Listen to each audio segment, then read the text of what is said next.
अब आपको बताते हैं, घाटी में पत्थरबाजों से लोहा लेने वाली सीआरपीएफ की असिस्टेंट कमांडेंट कंचन यादव से 28 साल की कंचन यादव जिस तरह से पत्थरबाजों से लोहा लेती हैं, उससे उनकी बटालियन के साथी जवान उन्हें लेडी सिंघम के नाम से पुकारते हैं।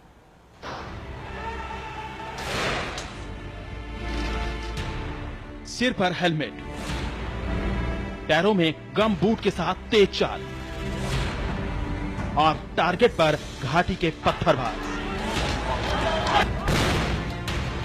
ये है सीआरपीएफ की असिस्टेंट कमांडेंट कंचन यादव। ऐसे वक्त में जब पूरी कश्मीर घाटी पत्थरबाजी से परेशान है, श्रीनगर और इसके आसपास के इलाकों में कभी भी कहीं से भी पत्थरबाज निकल आते हैं और सुरक्षा बलों को निशाना बनाने लगते हैं। श्रीनगर में सीआरपीएफ की 44वीं बटालियन की असिस्टेंट कमांडेंट कंचन यादव पूरी मुस्तैदी से अपनी ड्यूटी निभा रही हैं। देश सेवा का जज्बा रखने वाली कंचन यादव बिना थके, बिना रुके सुबह से शाम तक लोहा लेती रहती हैं। अपने इसी जज्बे की वजह से 28 साल की कंचन यादव अपनी बटालियन में लेडी सिंघम के नाम से जानी जाती हैं।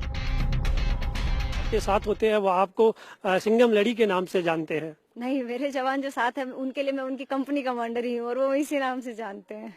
लेकिन वो कहते हैं कि वो हमारे लिए सिंघम है। वो इसलिए क्योंकि हमने पुलिस के एक स्टीरियोटाइप करके उस मूवी से कोरिलेट कर दिया। बाकी मुझे लगता है कि अगर मैं लेडी सिंघम हूँ तो बाकी जो मेल ऑफिसर्स यहाँ पोस्टेड हैं वो सारे सिंघम हैं। मूल रूप से हरियाणा की रहने वाली कंचन यादव श्रीनगर के पुराने शहर के पत्थर मस्जिद इलाके में सीआरपीएफ की कमान संभाल रही हैं। इस इलाके में सुरक्षा बल पिछले कई साल से पत्थरबाजों से जूझ रहे हैं, लेकिन ये समस्या पिछले साल जुलाई में तब ज्यादा उग्र हो गई थी जब एक एनकाउंटर में हिजबुल कमांडर बुरहान वानी मारा गया। मुश्किल वक्त में पत्थरबाजों से निपटने और कानून व्यवस्था की अतिरिक्त जिम्मेदारी घाटी में तैनात सीआरपीएफ की एकमात्र महिला अधिकारी कंचन यादव को मिली। कंचन यादव ने भी अपने सीनियर्स को निराश नहीं किया और पत्थरबाजों से मुकाबला करते हुए वो हमेशा अपने साथी जवानों के आगे डटी रही। शुरुआत में हमें इतनी पत्थरबाजी देखने को नहीं मिलती थी, पर सन 2016 से हम लोग काफी पत्थरबाजी झेल रहे हैं। पत्थरबाजी पहले थोड़ा नया था, जैसे ही हम लोगों ने यहाँ आकर के ट्रेनिंग के बाद ज्वाइन किया, थोड़ा समझने में थोड़ा टाइम लगा कि चीजों को डील कैसे करना है। लेकिन हमारे सीनियर ऑफिसर्स और कलीग्स ने हमें टाइमली सिखाया कि आपको सिचुएशन के साथ डील कैसे करना है। फिर जब हम ग्राउंड में उनके साथ डिप्लॉय होते थे तो धीरे धीरे हम लोगों ने इस चीज को सीखा और उसके बाद फिर हमें समझ में आया चीजों को कैसे डील करना है और कैसे काम करना है। उस लोगों को ट्रेनिंग से ही सिखाया जाता है कि मेल और फीमेल कोई अलग नहीं है। आपने जब फोर्स ज्वाइन कर ली तो आप एक फोर्स के बंदे हैं जो उसके लिए काम कर रहे हैं, जो अपने नेशन के लिए काम कर रहे हैं। तो जब हमने वो चीज ट्रेनिंग से ही सीखी, हम लोगों को वो चीज ट्रेनिंग से ही सिखाई गई, तो इसलिए जब हम ग्राउंड में डिप्लॉय होते थे तो हमें ये चीज का कभी एहसास ही नहीं हुआ कि हम में से कोई मर्द है या कोई औरत है। 2010 बैच की महिला अधिकारी कंचन यादव ने 2012 में सीआरपीएफ ज्वाइन किया और फरवरी 2014 में 44वीं बटालियन में शामिल हुई। 2015 से तो कंचन यादव लगातार श्रीनगर के डाउनटाउन में पत्थरबाजों से निपट रही हैं। कंचन यादव के लिए हर दिन एक नई जंग की तरह होता है और वो रोज एक नई रणनीति के साथ उतरती हैं।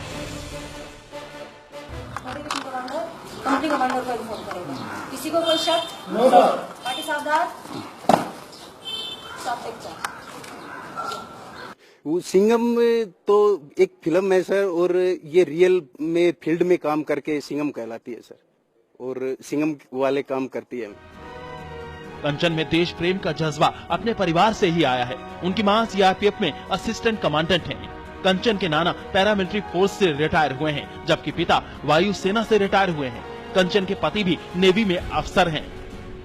चश्मा पहनने वाली कंचन यादव देखने में आपको भले ही एक आम महिला लगें, लेकिन इस आम महिला के अंदर एक मजबूत फौलादी इरादों वाली अफसर है। देश की इस बहादुर अफसर का कहना है कि महिलाएं किसी से कम नहीं हैं, बस आप अपने दिल की सुनिए और आप कुछ भी कर सकती हैं। मंजूर मीर, इंडिया टीवी, श्रीनगर।